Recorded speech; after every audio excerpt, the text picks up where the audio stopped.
ప్రభునందు ప్రియ దేవుని ప్రజలందరికీ ప్రభు పేరట ప్రత్యేకముగా వందనాలు తెలియచేసుకొనిచున్నాను. ప్రియ దేవుని బిడ్డలారా, ఈ ఎపిసోడులో వేరైయుండుట అను అంశమును గురించి మనం ధ్యానించుదాం. వేరైయుండుట. అపోస్తల కార్యముల గ్రంథం 2వ అధ్యాయం 40వ వచనములో ఈ విధముగా వ్రాయబడి ఉన్నది. ఇంకను అనేక విధములైన మాటలతో సాక్ష్యమిచ్చి, మీరు మూర్ఖులకు ఈ తరము వారికి వేరై రక్షణ పొందుడని వారిని హెచ్చరించను.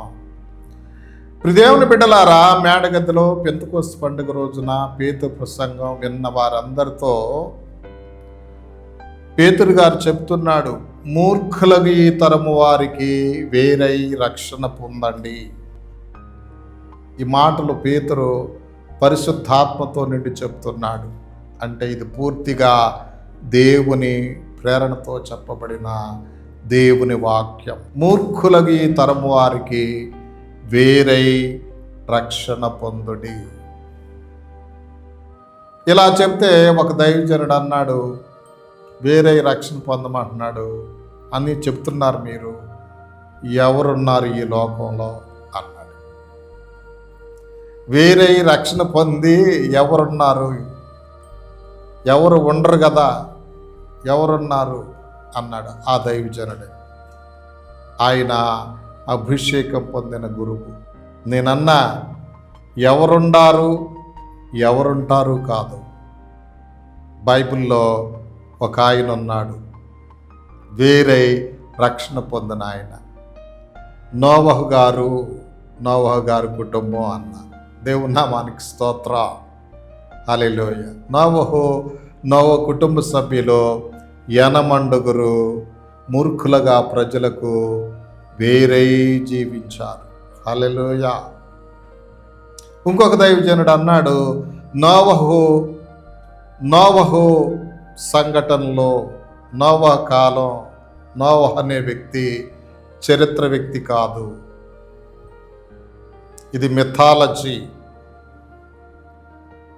ఇది నేరేషన్, వర్ణన. నోవహు చరిత్రకు సంబంధించిన వ్యక్తి కాదని చెప్పాడు. ఇవాళ పైచాన్ని మనం ఏమంటాం? నోవహును గురించి యేసు ప్రభువే స్పష్టంగా చెప్పాడు. మత్తయి సువార్త 24వ అధ్యాయంలో నోవహు దినాల గురించి మాట్లాడుతూ యేసు ప్రభు స్పష్టపరిచాడు. ప్రభునందు ప్రియ దేవుని బిడ్డలారా, మత్తయి సువార్త 24వ అధ్యాయం 37వ వచనం, నోవహు దినములు ఎలాగుండెనో మనిషి కుమారుని రాకడయ్యనో అలాగే ఉండును. నోవహు చారిత్రాత్మకమైన వ్యక్తి అని యేసు ప్రభు చెప్తే నోవహు చరిత్ర జరగలేదంటున్నారు ఆధునిక వేదాంతులు. అంటే వీళ్ళు యేసు ప్రభు కన్నా గొప్ప జ్ఞానవంతులు. ఏమండి, వీళ్ళని ఏమనాలి? నేరేషన్ అనేవాళ్ళని నోవహు చరిత్ర వర్ణన, మిథాలజీ, కల్పన అంట, కల్పితం అంట ఇది నోవహు. ఇటువంటి వాళ్ళ గురించి నాకు చెప్పడం అనవసరం అనిపిస్తుంది. వాళ్ళకి దెయ్యం పట్టుంది. ఇది యేసు ప్రభు స్పష్టంగా చెప్పాడు కదా. నోవహు దినములు ఎలాగుండెనో మనిషి కుమారుని రాకడైన అలాగే ఉండనని మత్తయి 24:37 చెప్పాడు. లూకా 17వ అధ్యాయంలో చెప్పాడు. సువార్తల్లో చక్కగా చెప్పాడు. పత్రికల్లో కూడా నోవహును గురించి రాయబడి ఉంది. ప్రభునందు ప్రియ దేవుని బిడ్డల, నోవహు కుటుంబం ఆ ప్రపంచానికి, ఆ కాలంలో ఉన్న ప్రపంచానికి వేరై రక్షణ పొందారు, వేరయ్యారు. ప్రపంచం అంటే ఇప్పుడున్నంత విశాలమైన ప్రపంచం కాదప్పుడు. అదొక మండలం అంత ఉండుంటుంది, అయి ఉండొచ్చు. సృష్టి ప్రారంభ దినాలు. ఆ కాలంలో ప్రజలందరూ ఎలా జీవించారు మనం చూస్తే, ప్రభునందు ప్రియ దేవుని బిడ్డలారా, నోవహు కాలంలో లోక పరిస్థితి ఎలా ఉంది? ఆదికాండం 6వ అధ్యాయం 11-12 వచనములు, భూలోకము దేవుని సన్నిధిని చెడిపోయి ఉండెను, భూలోకము బలాత్కారంతో నిండి ఉండెను. దేవుడు భూలోకమును చూచినప్పుడు అది చెడిపోయి ఉండెను. భూమి మీద సమస్త శరీరులు తమ మార్గమును చెరిపివేసుకొని ఉండిరి. దేవుని బిడ్డలారా, చెడిపోయింది భూలోకం అంతా. ప్రజల పరిస్థితి ఎలా ఉంది? ఆ చెడిపోవటం గురించి కూడా యేసు ప్రభు ప్రస్తావించారు. చూడండి, మత్తయి సువార్త 24వ అధ్యాయం 38వ వచనం. జలప్రళయమునకు ముందటి దినములలో నోవహు వాడలోనికి వెళ్ళిన దినం వరకు వారు తినుచు త్రాగుచు పెండ్లు చేసుకొనుచు పెండ్లకిచ్చుచూ ఉండి జలప్రళయము చందరిని కొట్టుకొని పోవు వరకు ఎరుగకపోయి రాలాగున్నే మనిషి కుమారుని రాకడా ఉండును.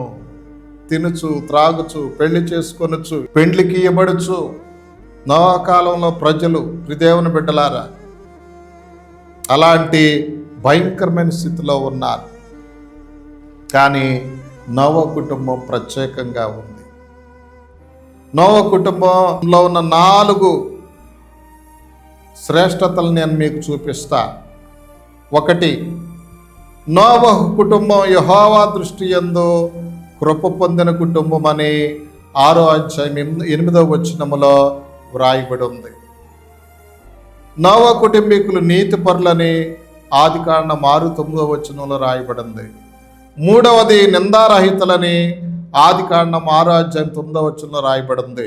దేవుల్లో నడిచిన కుటుంబం అని ఆదికాండం 6వ అధ్యాయం 9వ వచనం.